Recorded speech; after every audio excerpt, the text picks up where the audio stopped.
At the age of 15, a pimp took my virginity. And then that same day, he took me to Murfreesboro Road. I was in the apartments, and I had to have sex with 14 to 20 Mexicans for $25 to $30 a pop on the floor while they take turns. No matter how bad it hurt, I'm told to still keep going. Constantly walking the streets doing the same thing, sleeping with the same people every day for $25 to $30, multiple apartments. Sometimes having to be outside and suck someone up in the backyard just so we don't get caught. Constantly running from the police. And if they caught us, they would take us behind a building and make me have sex with them. I'm pretty sure they knew what age I was. Asked me, did they care? It was the constant thing because the police knew every workplace we had.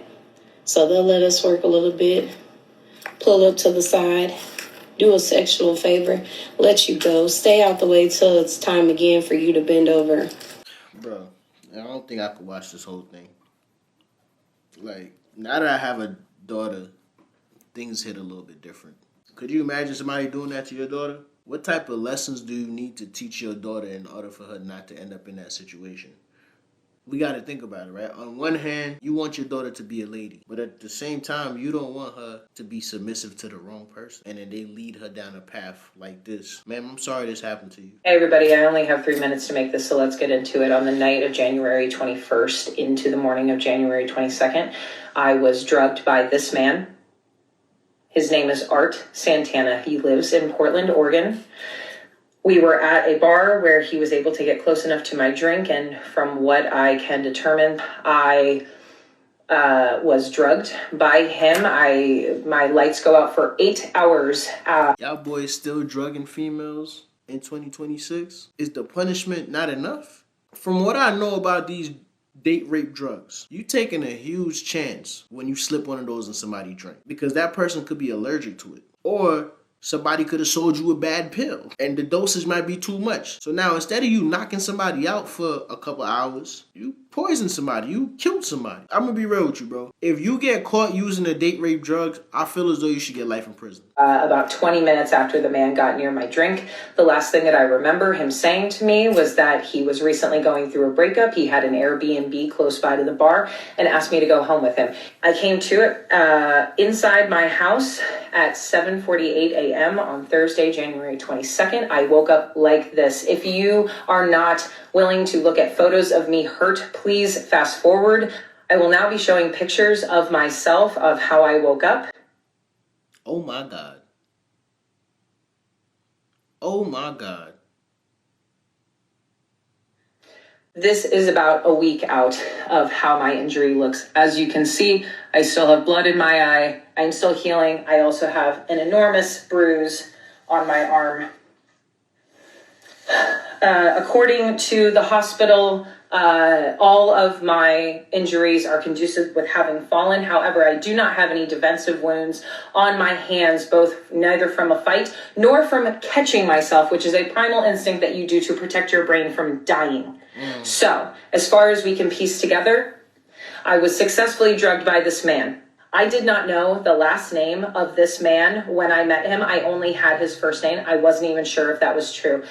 I was able to determine that this man has a predatory history and is banned from communities, the pinball community, ground control, as well as several other establishments in Portland for raping women. I have more than one name of people that he has sexually assaulted, and I want everyone to share this and get this out as soon as possible. And Art, since you have me blocked on here, I want you to know that you should have killed me if you didn't want me to talk.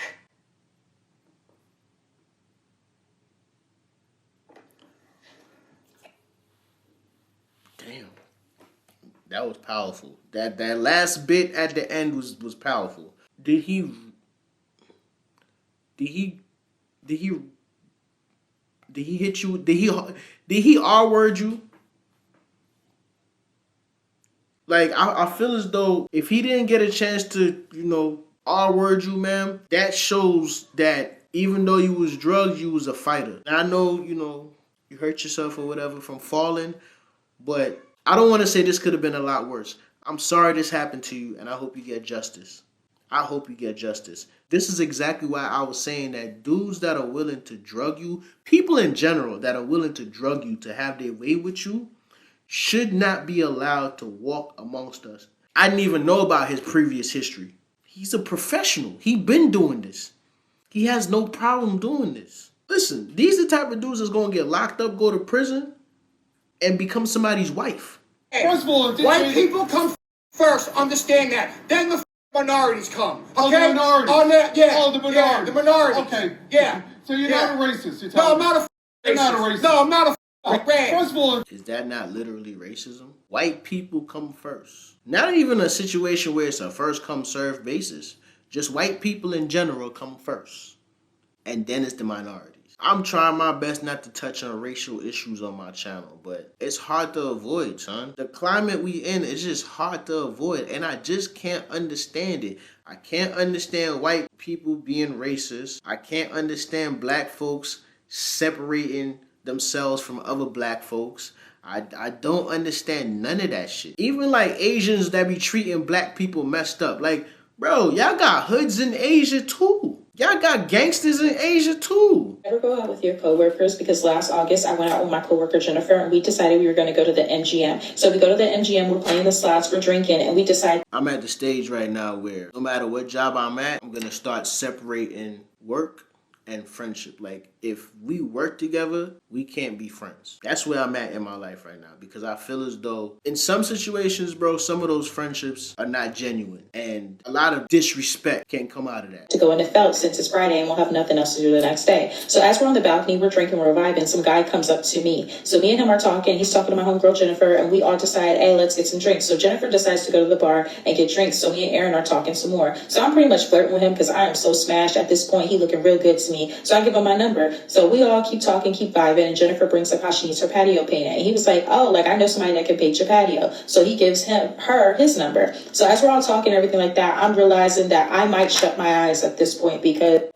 she just hit y'all with the Uno reverse. She hit you with the Uno reverse. She wanted his number too. And she threw that seed out there and he picked it up. Smooth. the drinks are really knocking me down. So I'm like, hey, like I'm about to dip out. I'm gonna go up to the ride share. So as I'm walking up to the ride share, he was like, hey, I'm gonna walk with you. So me and him are walking, and I just start being all over him because at this point, I love broke dick after I've had a whole bunch of drinks. So I'm like, hey, you come with me. So we go back to my house, wham, bam, it's amazing. But he broke, so, you can't do much with him. You just gotta, call it what it is. So then after that, I meet up with Jennifer again on Monday, and we're talking, and she was just like, oh, like, where'd you and that guy go off to? And I was like, girl, he ain't got no job, but it was like the best I've had in years. So I really needed it. First mistake. Second mistake, because you didn't catch the seed that she threw out there for him. Use advertising. If that man knocked the sonic rings off that pussy, you do not tell nobody. Because guess what? Now she gonna want to get sampled. If I hit something and it was good and somebody asked me, I'm gonna say it was trash. Or I'm gonna say I didn't hit it all. No type of advertising, bro. To scratch that I needed itch. And she was like, oh, really? I was like, yeah, girl, you might as well talk to him. I don't know. So I'm just joking at this point because I like to hog my broke dick. I don't like to share it. So after that, she texted me and was like, hey, guess what? And I'm like, what? And she sends me a picture of him in her bed. So I'm getting irritated, but I'm just like, you know what? Go ahead. Because Pisces, they love to be like, if she can have it, I can have it. So she's a Pisces. So I was just like, oh, go ahead, girl. So I pretty much cut him off after that because I don't want to share something with my coworker. That's kind of weird. So after that, months have passed. And then a few days ago, I pretty much needed a whole bunch of days off. So I go up to Jen and I'm like, hey, is there a way that you can work my days? And she was like, yeah, girl, I'll work them for you. How many days do you need? I was like, actually, I need 2 weeks. Can you work 2 weeks for me? She was like, yes. I was like, you do realize you're going to have to cover from 7 a.m. to 7 p.m. She was like, girl, I don't care. So as she's doing my coverage, I'm kind of checking in on her, making sure that she's going to keep showing up to do 7 a.m. to 7 p.m. for 2 weeks, but she's all good. So when I return back to work today, she's like, yeah, girl, thank you so much. All that extra money that's about to be on my check is really, really killing it. And I was just like, really? She was like, yeah. I was like, why are you working so much? You going on a vacation? She was just like, no, I got to support my man, girl. And I'm like, what man? And she's like, Aaron, I thought you knew me and him were still together. And I'm thinking to myself, In this economy, you're supporting a man that don't have no job? And she was like, girl, it's just so good. He makes me work harder. I don't know. Maybe you missing out. That might have been the motivation you needed. I feel it. I mean, I don't, but girl. Don't do that. Never go out with your coworkers. That might have been the motivation you needed. Wow. You know what though? I'm gonna be real, bro. When I didn't have money, the wood that I was putting in campfires was potent. I don't know if potent is the right word, but it was good. Struggling wood is good wood. Pause. I know a lot of y'all fellas out here could agree with me. When you was not getting no money and you had to put some wood down, you was putting some wood down. I was giving out porn star meat. Guys and guys only, please explain something to me. Why the when guys check you out, they're like, wow. Or like say some shit under their breath like, oh my God. Like, do you think that that's gonna fucking work? Do you think that that's gonna fucking get me to be like, oh papi, me voy a tirar pa' ti? Like, no. Now you're just making me uncomfortable. Now I have to size you up. Now I gotta size you up. Because why the can't you just look at peace? Look, but don't talk. No, but like, honestly, like, on a real note, why do guys do that? Like, shut the fuck up. Shut the fuck up. Guys have the right to shut the fuck up. Listen, young lady, while you still have the looks and you're able to get the stares and the verbal confirmation, as long as they're not harassing you, saying no off the wall shit, but if you get that verbal, like, damn, be happy. Because Father Time is undefeated. And when everything start drooping and dropping and all of that, those damn gonna turn to ew. Okay? Ew, why she got that on? She knows she shouldn't be wearing that. Ew. So enjoy those dams for right now. Happy Black History Month, everybody. Let's take a moment to celebrate Black history here. I owe so much of myself and my personality to Black culture, and I've never denied it. You like the way I dress and style myself? Thank you. I got it from Black culture. Oh, you like the way I can dance and the way I sing? Thank you. I learned it from Black culture. Oh, you like that I have a deeper perspective than most? Thank you. I learned that from Black people and Black culture. Oh, you love seeing my content? Thank you. It was Black people and Black culture that blew me up on TikTok. Oh, you like my confidence and the way that I carry myself? Thank you. I learned that from Black culture and mainly Black women loving on me. Oh, you like how I'm fierce, bold, but articulate and tactful? Thank you. I learned that from Black culture. If there's one way I can describe Black people and their history here in America, I would say the beauty and the struggle. Black people have always had this knack for taking a tragedy and something so awful and turning it into something beautiful, hip, and cool. In a country where they basically have nobody to advocate for themselves, they have no allies, we root and scream for other people and foreigners before we scream for them, and yet they still give us the best of themselves. And the moment they step out of the box that we put them in, we cast judgment upon them so harshly. And they'll even take that, twist it, and turn it into art, music, or something beautiful. Because make no mistake, America is leading in pop culture. It's leading in what is cool and what is trending and what is next. And that is not because of America. That is because of Black Americans. That is because of Black America. Comedy, music, fashion, politics. If it wasn't for Black Americans in history forcing and fighting to have their hand in our history, we would not be the country that we are now, not even close. Literally last summer, for no reason at all, a Black woman made a video that ended up going and being this viral trend that healed the trauma of ginger people being ostracized by the white community. How did they do that? Oh, just by being themselves super organically and making a video that was supposed to be funny that ended up turning into this huge viral trend that literally healed people's hearts. One thing that I have always done unapologetically was love on Black people and Black culture, and one thing I will do loudly and bold for the entire month of February is celebrate Black history and Black culture. I love you guys. Happy Black History Month, everybody.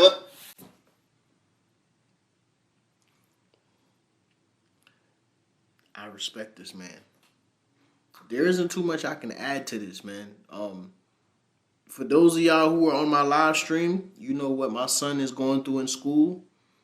He's currently getting bullied by some racist little white kids, calling them monkey, calling my little boy a monkey.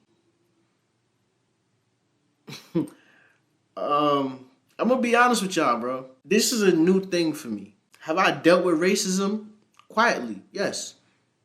Looks, you get that energy, like you don't belong. You get that energy, but never have anybody called me out my name.